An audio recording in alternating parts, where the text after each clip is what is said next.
हमारे साथ मौजूद हैं चिल्ड्रन अस्पताल लाहौर के शोबा इमरजेंसी के head child specialist doctor Mohammad Nasir Rana साहब। राणा साहब, वेलकम टू सुनो पाकिस्तान। कैसे हैं आप? जी मैं बिल्कुल ठीक है जी, शुक्रिया, थैंक यू वेरी मच जी, आपने टाइम दिया, आपने बुलाया जी। आपका शुक्रिया जी, आपने टाइम दिया। राणा साहब, अब दुनिया में अफगानिस्तान और पाकिस्तान दो ममालिक है जहाँ पोलियो वायरस ये रह गया है, बाकी दुनिया तो फ्री हो गई है, तो पाकिस्तान से क्यों ख़त्म नहीं हो रहा वायरस? देखें, पाकिस्तान या अफ़गानिस्तान दोनों के हालात काफ़ी हद तक मिलते जुलते हैं, स्पेशली वो एरिया जो अफ़गानिस्तान से मिलता है। एक तो यहाँ से लोगों की मूवमेंट बहुत ज़्यादा होती है, फ्रीक्वेंट मूवमेंट होती है। बॉर्डर्स जो से आपको पता है इस तरह के हैं कि चेक एंड बैलेंस कोई नहीं है। आज अगर जब कंपेन चलती भी है यहाँ पे, बहुत सारे लोग बच्चों ने जिन्होंने पीए होते हैं वो अगर उधर ट्रांसफ़र होते हैं या ट्रैवल करते हैं, वहाँ से लोग इधर को ट्रैवल करते हैं। दूसरी चीज़ ये है कि हमारे यहाँ पे कई दफ़ा रूमर्स जो फैलाई जाती हैं या फैल जाती हैं, लोग उन पे कान ज़्यादा धरते हैं और जो फैक्ट्स एंड फिगर्स होते हैं उस पर शायद थोड़ा सा कम उस पर ध्यान करते हैं। तीसरी इंपॉर्टेंट चीज़ ये है कि शायद हम अपने डिफरेंट चैनल्स पे, मीडिया पे, प्रिंट या इलेक्ट्रॉनिक पे हम हेल्थ के बारे में लोगों को इतना ज़्यादा शायद अवेयरनेस नहीं दे सके या हम उनका इतना ज़्यादा कॉन्फिडेंस गेन नहीं कर सके। क्योंकि बाहर की दुनिया में देखें, जब कोविड आया उन्होंने कहा कि जी ये कोविड आ गया, ये वायरस इस तरह है, इस तरह फैलेगा। लोगों ने कहा जी ठीक है, दे बिलीव इट ब्लाइंडली। लेकिन राणा साहब, अभी तो बहुत कैंपेन चलाई जा रही हैं टीवी पर, एड्स तो बहुत चल रहे हैं, पोलियो एड्स भी चल रहे हैं, बाकायदा तौर पर लोगों को एजुकेट भी किया जा रहा है। उसके बावजूद हम देख रहे हैं कि कोई XYZ रूमर आता है कि जी ये तो पोलियो कतरे हैं, ये तो आपकी नस्लें तबाह कर देंगे, तो वो भाग जाते हैं या फिर उसका निशाना जो है बेचारे पोलियो वर्कर्स बनते हैं। तो ऐसी कौन सी चीज़ें हैं जो करनी पड़ेंगी हुकूमती सतह पर जाकर कि हमें अब खात्मा चाहिए? एक तो देखिए, ये बहुत ज़रूरी है कि जो जैसे बच्चा कोई पैदा होता है उसका प्रॉपर रिकॉर्ड रखा जाए, उसको फॉलो किया जाए, टैग किया जाए, जैसे बाकी दुनिया में किया जाता है। वो जब उसको वैक्सीनेशन होनी, देखिए पोलियो कैंपेन तो हम अब चला रहे हैं ना, वो इसलिए चला रहे हैं कि हमारे बच्चे रूटीन में इम्यूनाइजेशन ही उनकी कम हो जाती है, मिस कर जाते हैं। तो अगर सारे बच्चों की रूटीन की इम्यूनाइजेशन टाइमली हो जाए और प्रॉपरली हो जाए तो शायद ये कैंपेन्स की कभी ज़रूरत ही ना पड़े फ्यूचर में, जैसे बाकी दुनिया में नहीं पड़ती। अच्छा, अब होता है कि हमारे यहाँ पे बच्चे जो अगर हम उनको टैग करें प्रॉपरली, जब उनकी उम्र है वैक्सीनेशन देने की, अगर 2 महीने पे देनी है, 6 हफ्ते पे देनी है, जो नहीं आता बाहर के मुल्कों में तो वो कॉल जाती है, कॉल नहीं जाती तो सोशल वर्कर घर चला जाता है कि जी आपका बच्चा मिस कैसे हो गया। यहाँ जैसे अभी लाहौर में 21 लाख की आबादी है बच्चों की अंडर 5, अगर उससे ऊपर करें तो आप समझ लें कि 30 लाख हो जाएंगे, 12 साल से नीचे 30-35 लाख हो जाएंगे।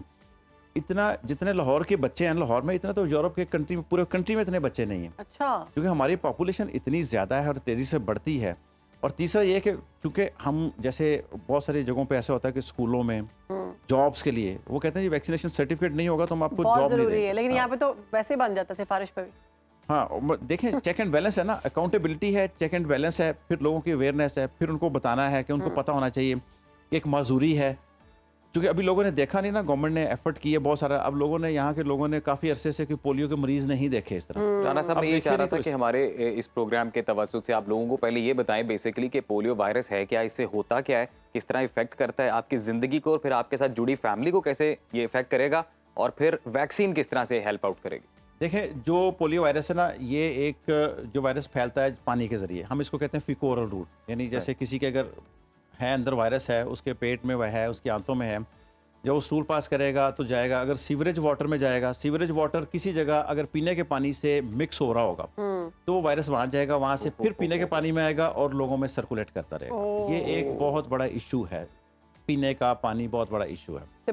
बचना मुश्किल है अगर आप वैक्सीनेशन नहीं लेते। हाँ, देखें, 2 चीज़ें, बाकी यूरोप में या अमेरिका में भी जब इसकी कैंपेन शुरू की गई, आज से देखें 30-40 साल पहले ये कुछ 100 से ज़्यादा कंट्रीज़ में एंडेमिक था पोलियो।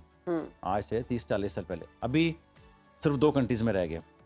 एक तो जब उन्होंने चलाया, उन्होंने कहा कि जी पीने का पानी उन्होंने साफ़ होना चाहिए यूरोप में और अमेरिका में, उसकी वजह से तेज़ी से इसका इंसिडेंस कम होना शुरू हो गया। अच्छा, जब वो अंदर जाता है फिर फैलता है। अब जो अगर तो कोई बंदा इम्यून है, वो अगर वो पानी ऐसा पी ले जिसमें कुछ वायरस है, उसको कुछ नहीं होगा।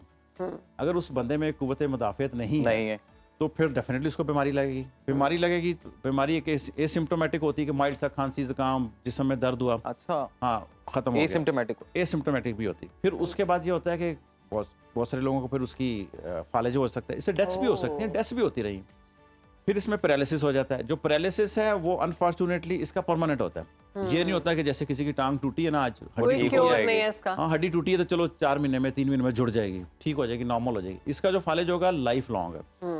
और जब देखें जिस फैमिली में 4 बच्चे हैं, अगर एक बच्चा किसी का डिसेबल्ड है ना, स्लो है हाँ या जी। कुछ मसला है, तो वो बच्चा तो सफर मुश्किलात बढ़ करेगा, वो जाएगी। तीनों बच्चे सफर करते हैं। बिल्कुल। हमने तो Exactly. देखा है माँ बाप, वो जो बीमार बच्चा होता है डिसेबल्ड, बहुत सफर करते अगर 4 साल का बच्चा है ना डिसेबल्ड, उसको लेके हर महीने हॉस्पिटल में दाखिल होते हैं। जो पीछे 2 साल का बच्चा और 1 साल का बच्चा है, वो भी बीमार होते रहते हैं। वो दूसरों के रहमो करम पे होते हैं। यानी एक डिसेबिलिटी की वजह से पूरी पूरी फैमिली सफर करती है। और हमने देखा है कि पूरी पूरी फैमिली और माँ बाप मुकम्मल मतलब सिस्टम खराब हो जाता तो राणा है। साहब, अब रे ऑफ होप तो वैक्सीन है, वैक्सीन कैसे काम करती है? अच्छा, वैक्सीन जो सी ना, वैक्सीन बिल्कुल ऐसे इम्यूनिटी जो सी होती है डेवलप होती है ना, 2 तरह से होती है। एक जिसको हम कहते हैं एक्टिव इम्यूनिटी, एक होती है पैसिव इम्यूनिटी। पैसिव इम्यूनिटी ये होती है कि जैसे से फॉर एग्जांपल आपका कोई इदारा है, वहाँ पे हमें सिक्योरिटी की जरूरत है, हम एक हफ्ते के लिए कहें जी हमें 100 सिक्योरिटी गार्ड दे दें किसी को, सही। सिक्योरिटी गार्ड आए वो चले गए। उसको कहते हैं पैसिव इम्यूनिटी, सही। वो हमने पैसिवली उन्होंने हमें प्रोटेक्ट बिल्कुल। कर लिया। दूसरा होता है active immunity. Active active immunity में क्या, हमने खुद अपने परमानेंट भर्ती कर लिए बंदे, वो अब सारी उम्र हमारे पास रहेंगे, अपना एक सिस्टम जनरेट अपना सिस्टम जनरेट हो गया। एक्टिव इम्यूनिटी में बिल्कुल ये सिस्टम जनरेट हो जाता है। पोलियो आपने ड्रॉप्स पिए, किल्ड वायरस होता है, आपका इम्यूनिटी सिस्टम को ये स्टिमुलेट करता है, एंटीबॉडीज बनती हैं, आपके ब्लड में रहती हैं। जब सेकंड टाइम देते हैं वो मजीद स्ट्रेंथन होता है, थर्ड टाइम देते हैं मजीद स्ट्रेंथन होता है। अच्छा, उसके बाद जब कभी वायरस आएगा तो वो वायरस को वैसे किल कर देगा। तो पोलियो वैक्सीन और सारी वैक्सीन का बेसिकली पीछे थीम या पैथोफिजियोलॉजी सेम है कि अपना बॉडी का सिस्टम को इतना स्ट्रॉन्ग कर देते हुकूमती हैं। सतह पर अगर हम देख रहे हैं कोई चीज ऐसी है जो आपके घर में आके आपको पिलाई जा रही है, तो वो सिर्फ पोलियो वैक्सीन है। जी बिल्कुल सही कह और रहे हैं। इसको भी हम लेने से इनकार कर रहे हैं। तो कितना बड़ा ये गुनाह ही कह सकते हैं कि अपनी औलाद हाँ, के साथ। बहुत बड़ा, आप चले कह रहे हैं कुफराने नेमत है हाँ, और एक गुनाह है कि इसमें वालिदैन देखें, को क्या करना चाहिए इस बारे में? इसमें वालिदैन को देखें, एक तो जैसे मैंने पहले कहा कि उनको चाहिए अपने बच्चों की जो रूटीन की इम्यूनाइजेशन है ना, जो जी। पैदा होते ही शुरू हो जाती है, वो कंप्लीट कराएं। वो कंप्लीट कराएंगे ना तो बहुत हद तक इसमें बचत है। फिर उसके बाद जब भी गवर्नमेंट चलाती है, देखें गवर्नमेंट जब एक काम शुरू करती है ना, उसके पीछे होमवर्क होता है एक्सपर्ट्स का, डॉक्टर्स का, साइंस मतलब साइंटिस्ट होते हैं, वो कहते हैं जी ये बीमारी आ रही है। से फॉर जी। एग्जांपल चले पोलियो तो है ना, मीजल्स है, बिल्कुल। कोई और बीमारी है, लोग कहते हैं ये बीमारी आ गई है, इतने लोगों को हो गई है, हमने हॉस्पिटल में इतनी डेथ्स देख ली हैं, सोसाइटी में फैल जाएगी, इस सीज़न में आप इसकी कंपेन चला के इसको ख़त्म कर दें। ठीक। तो उसके पीछे बड़ी एक होमवर्क होता है। तो इसलिए पेरेंट्स को तो चाहिए कि जब गवर्नमेंट फ्री एक चीज़ दे रही है, अगर पैसों की भी दे रही है तो फिर भी उसको फॉलो करें। बिल्कुल राणा साहब, आपने दुरुस्त फरमाया कि जी पोलियो की वैक्सीन जरूर पिलाएं अपने बच्चों को। और दूसरा ये है कि जी ये जिम्मेदारी बखूबी निभानी चाहिए, तमाम मूजी पेरेंट्स को इस मर्ज चीज़ का ख्याल रखना चाहिए।